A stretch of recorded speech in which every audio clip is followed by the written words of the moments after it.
Thank you for your patience. This is Luna Piena.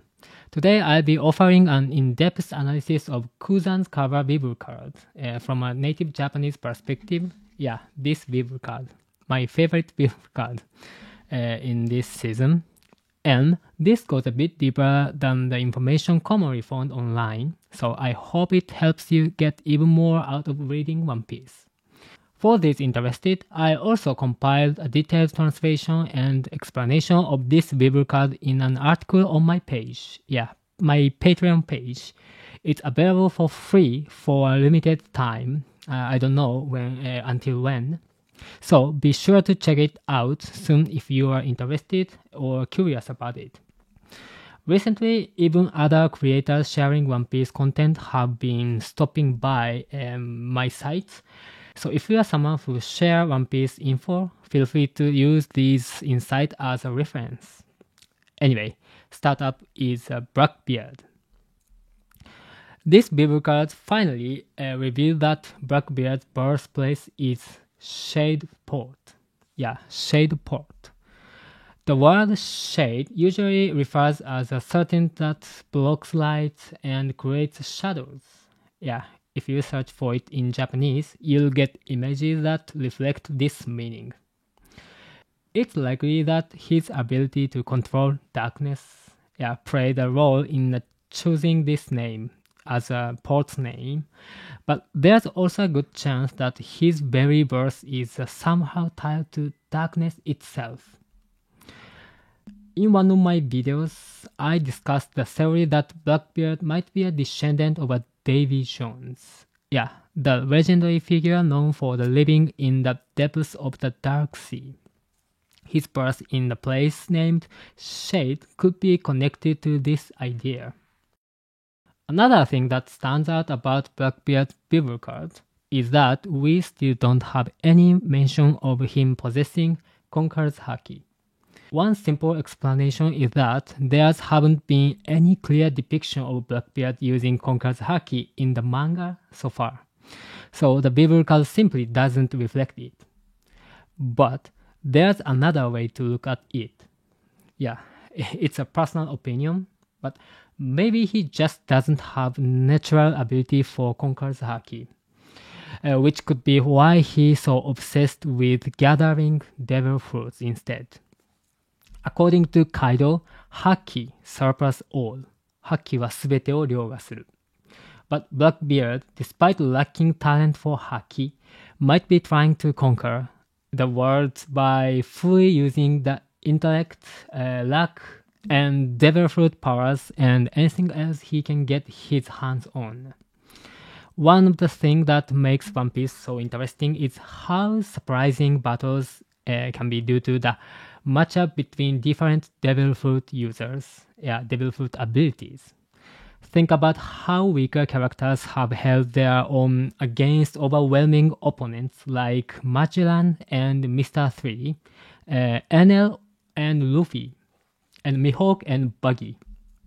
This element of surprise is one of the One Piece's unique charms for me.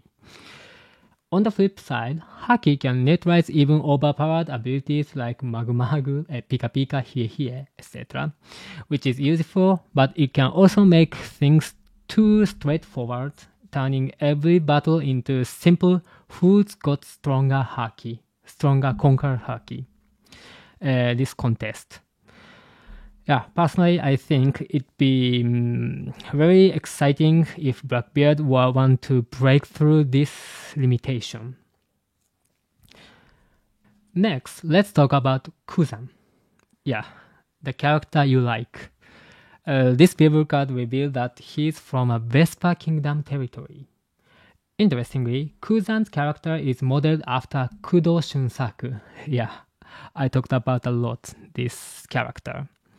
The main character of 1980 TV drama called Detective Story, in Japan. In the show, Kudo often wore a Vespa scooter.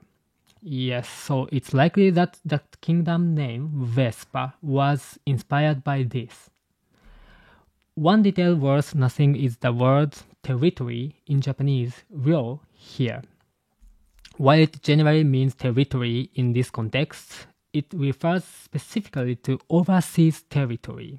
For example, French Guiana, a French overseas territory, is referred to the same way in Japanese. Yeah, Ryo.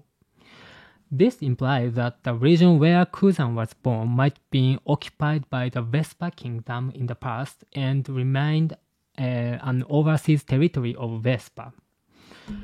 Whether the Vespa kingdom is a member of the world government is unclear, but given that it has overseas territory, it likely has some level of national strength, so it wouldn't be surprising if it were a member of the world government. In the One Piece world, member nations of the world government must pay hefty tribute to the Celestial Dragons. So people born in the regions like Kuzan's probably faced harsh conditions. It's likely that the people in Kuzan's homeland were exploited to support the better life of those who in the on the Vespa Kingdom's mainland. In fact, when Oda Sensei depicted Kuzan's childhood, he didn't look like he lived as a prosperous life. The clothes sack he carried, called a furoshiki in Japanese, often conjures images of thief's sack.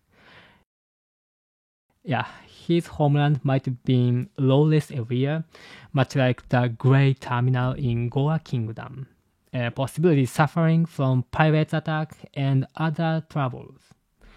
These bitter past experiences likely fueled the burning justice, 燃え上がる正義 he upheld until he became involved in the Ohara incident. The Bible card for Kuzan also sheds light on the key detail from an Ohara incident. It includes the following line. 22年前、政府に歯向かった親友を凍結させ、その命を運命に委ねた。時を経た今も忘れられない苦い思い出だ。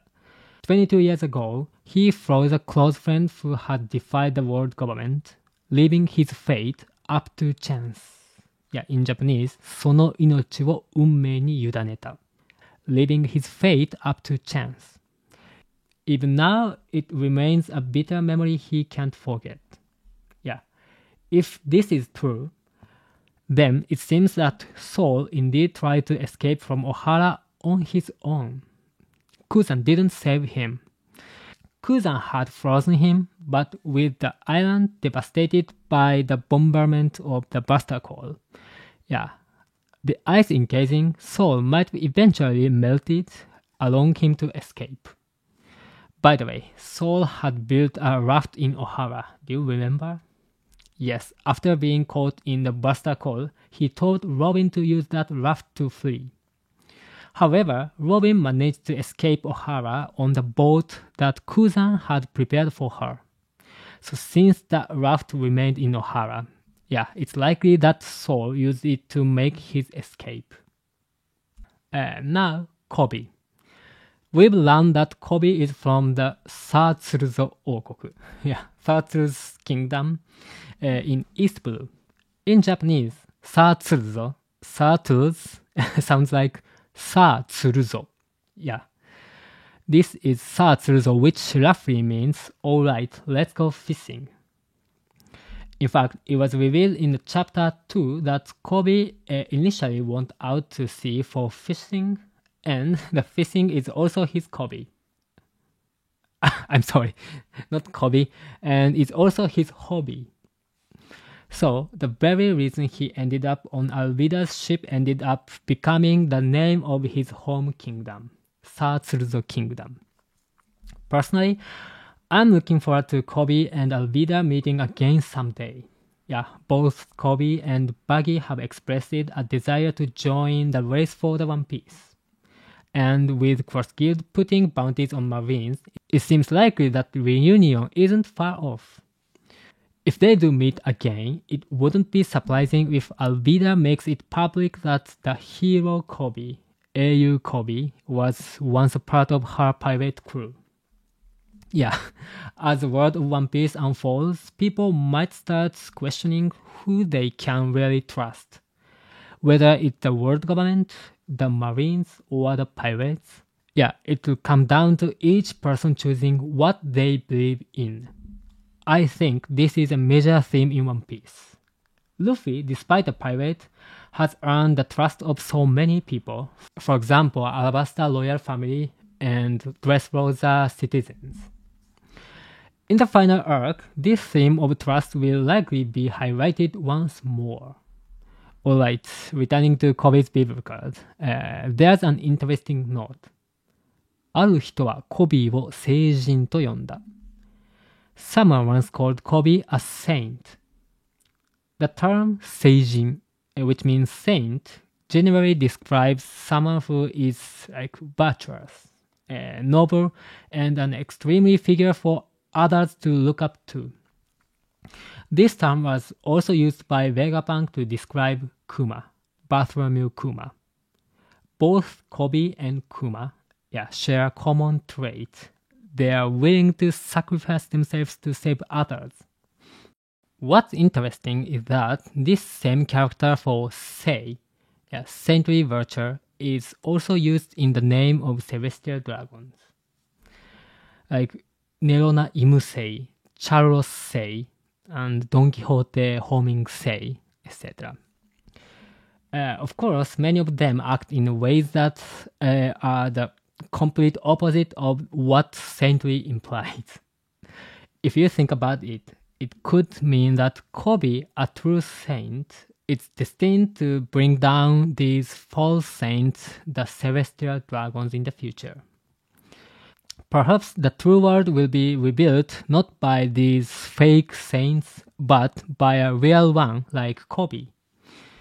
And with Bonnie likely inheriting Kuma's will, it seems she too will stand against the world government in the future. Looking further into Kobe's biblical history, it mentioned that he renounced his marine code to join the special covert unit SWORD. Kuzan touched on this in the main storyline in Shonen Jump, but the biblical also confirms that all SWORD members have given up their marine code.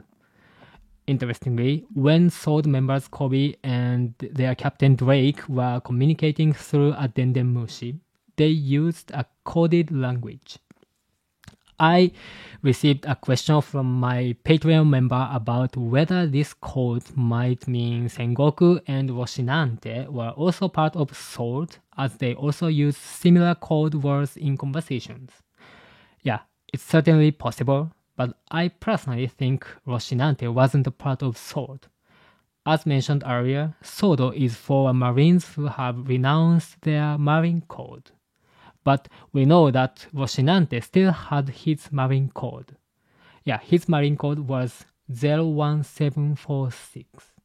Yeah, which interestingly can be read in Japanese as Roshinante in the opposite side. As many of you know, Hibari has long been a character with a suspected ties to Sakazuki, in this Bible card, it revealed that she's from North Blue and shares the same blood type as Sakazuki, which is type F. This matches a pattern we've seen with other characters. For example, Luffy, Dragon, and Garp all have type F blood. And both Toru and Peacock, Kujaku, share type X. When one parent is unknown, characters often have same blood type, so this lends even more credibility to the theory that Sakazuki and Hibari might be parent and child. Yeah, additionally, the name Hibari refers not only to bird, but also to particular flower.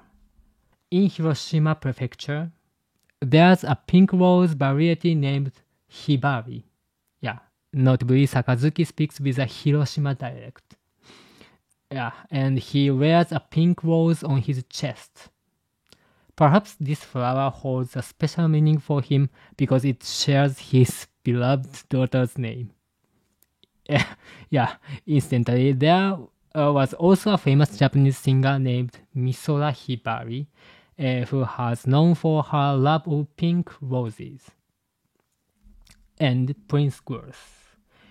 It was revealed that his favorite food is potato chips.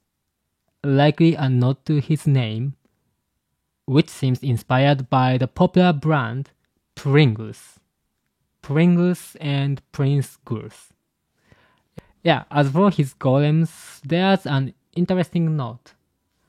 Goose mud golem revive even after being cut down and can even communicate. This reminds me of how Doflamingo could create clones of himself using his strings. And they too could talk. While each devil fruit has its own limitations, this ability seems to have a high degree of freedom. Oda Sensei once explained that the goggles and helmets that Nika creates are entryway into Nika's imagination. And as Vegapunk noted, Devil Fruit users essentially live out the many dimensions someone once imagined. In other words, the idea that figures made of clay or string could talk or fight seems like the manifestation of someone's imagination.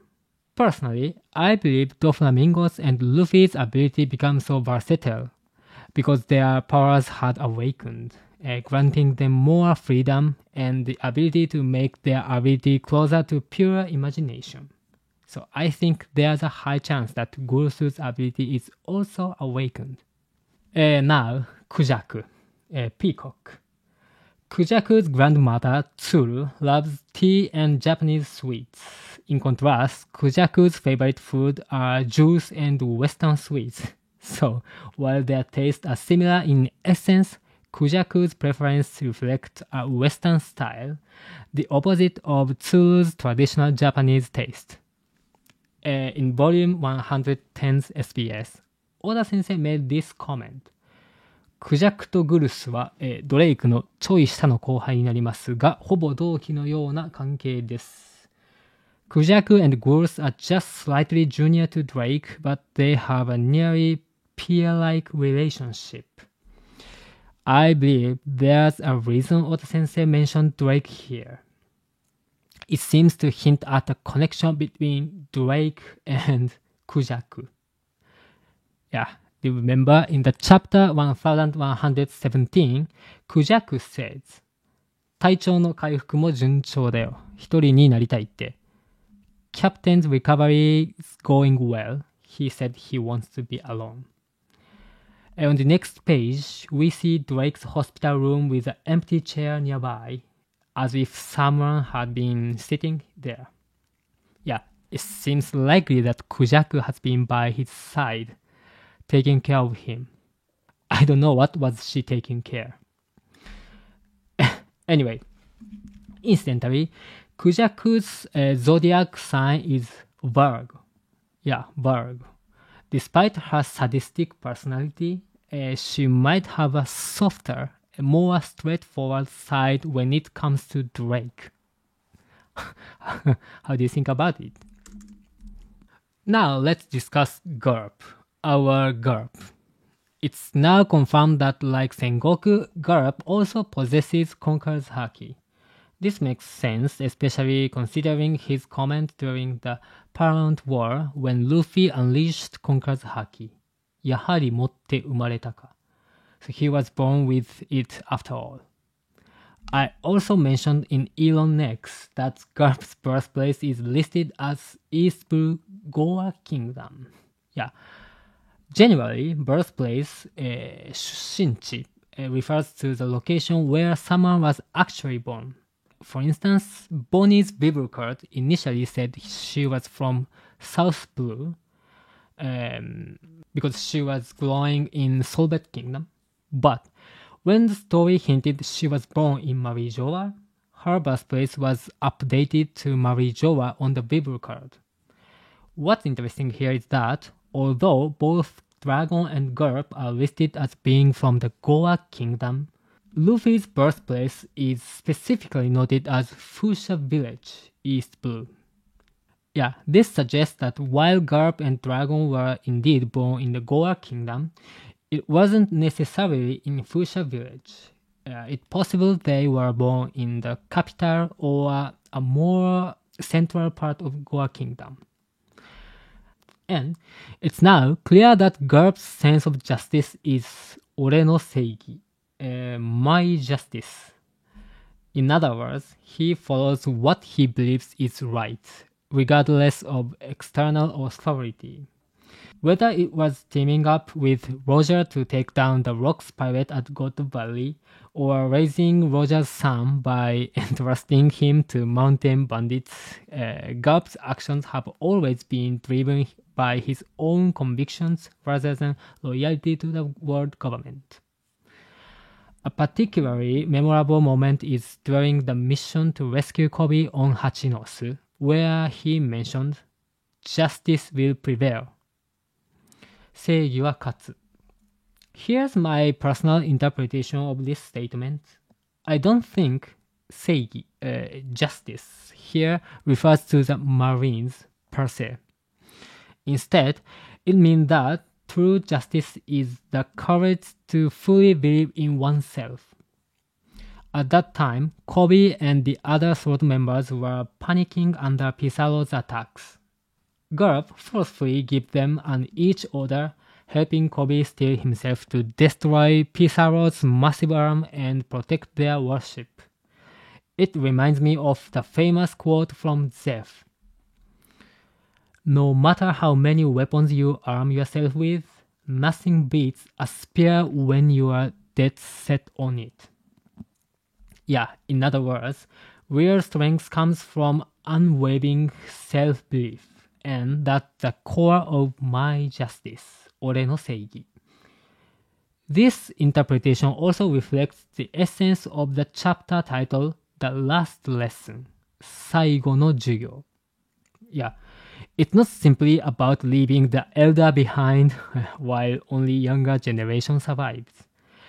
It's about teaching them to have unshaking faith in their own justice. Yeah. How do you think about it?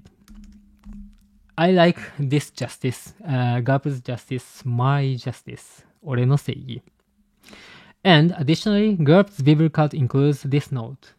Yet, rather than slowing down, he becomes even more active, resuming his mission to enforce justice on his own terms. And, of course, the strength that once allowed him to corner Roger himself is still formidable. Even now, Garp's sheer physical power continues to make pirates tremble. So while he may have lost some of his age, Garp's strength is very much intact. For more thoughts on Garp's future, check out the analysis on Dawn Dusk channel in this video. Now, S-Snake. The Seraphim share several traits, but one of the most striking is their age. The biblical states, 見た目は8歳だが2年前に誕生. She appears to be about 8 years old, but was born 2 years ago. This means they are roughly 4 years for every 1 year. Yonji once mentioned that Jelma soldiers reach adulthood in the 5 years, so if we calculate it out, they also age about 4 years per year. Yeah, which aligns with the Seraphim's rate. S-Snake also shares Hancock's favorite food and blood type, showing she truly inherited her traits. However, as S-Snake grows and experiences new things, her preference may change. For example, Miss Buckingham Stussy loves avocados and ice cream, while her clone, Stussy, prefers apple pie. Yeah, since Dr. Vegapunk also loves apple pie, it suggests that Stussy's unique experience influences her tastes. Yeah, on the back of the Bible card, there's also an interesting detail. Unlike the other Seraphim, who tend to silent and expressionless, she's lively, showing emotions, retailing when angered by the bubblegum, and even using crocodile tears to trick her enemies. She fully uses these charms to lure enemies into her techniques. Yeah, it's unclear why a snake alone expresses emotions, but it may be to emphasize that as clones, the Seraphim have human traits. In fact, there was an earlier note in her character description that S. Snake was originally intended to be a quiet character. And S-Hawk shares the same blood type as Mihawk, but what's interesting is his favorite food. Yeah. While Mihawk enjoys red wine, S-Hawk's favorite is grape juice. Yeah, this is likely because he's still a child, so grape juice, a drink similar in appearance to red wine, was chosen as his favorite food. Like his favorite. And S-Bear. I initially thought S-Bear looked older than 8, but apparently in this biblical card, this is what Kuma looks like at that age, 8 years old. What I found particularly interesting, though, is this description on the back of his biblical card.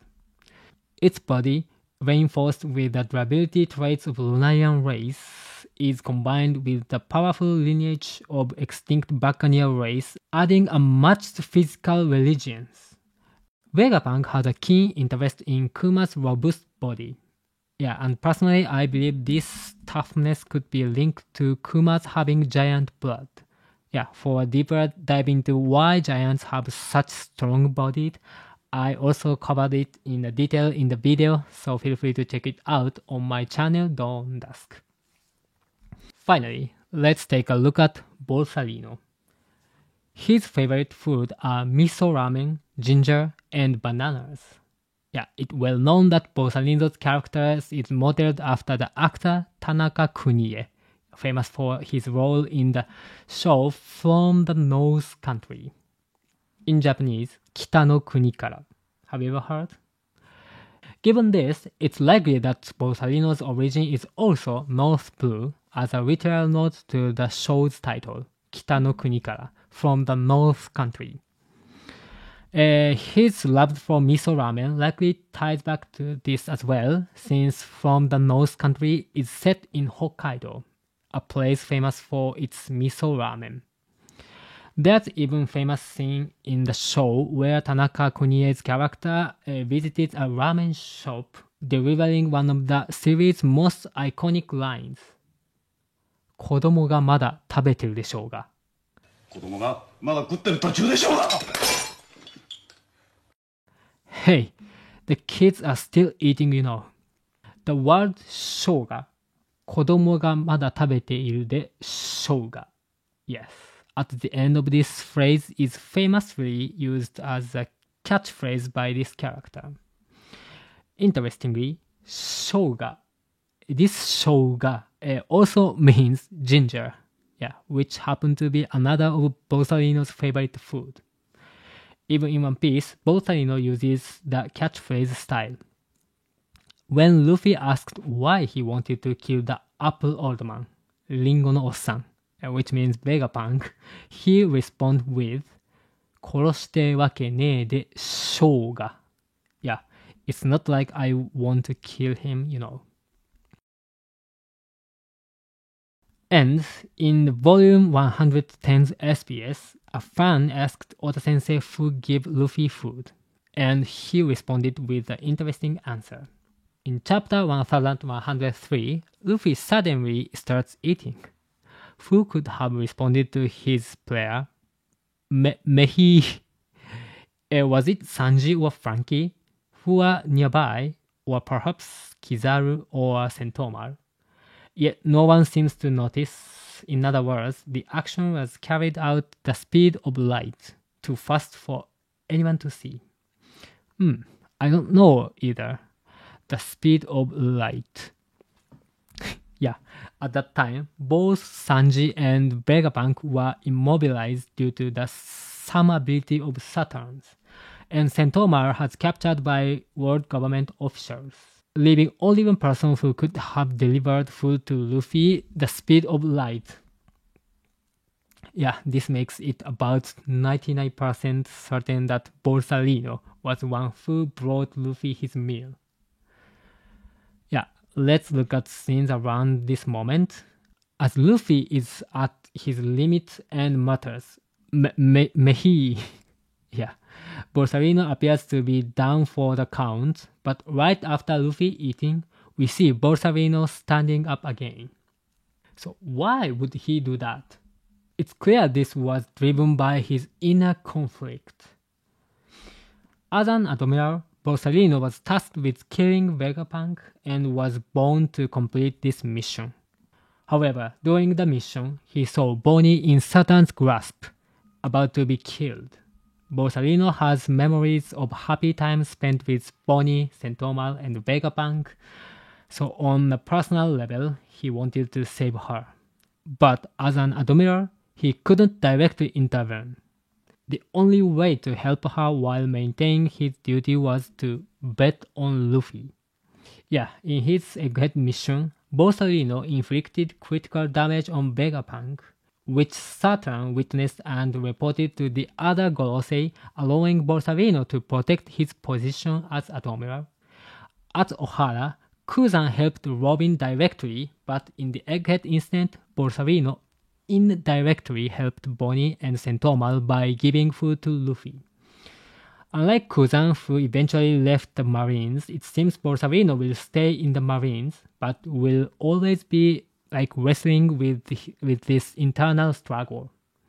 As I mentioned earlier, Garp's sense of justice is about believing firmly in himself, whereas Borsalino is constantly wavering, never fully committing. It's a fascinating contrast, especially since both serve under the same monkey emblem. Alright, we've covered the Bible card featuring Kuzans on the cover up to this point. This Bible card. If you've noticed anything else interesting, please feel free to share. If there are any particularly intriguing comments, I'll be sure to include your thoughts as well. In the comment or my article on Patreon page. I'd also like explain some details from Bible card with Vegapunk on the cover. Other Bible cards.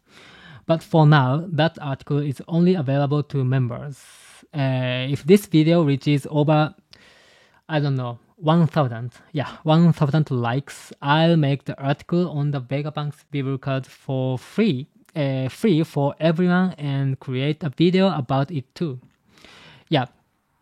It wasn't originally planned, so I'll leave it up to you all. Okay, I'm looking forward to hearing your opinion and your thoughts. See you next time.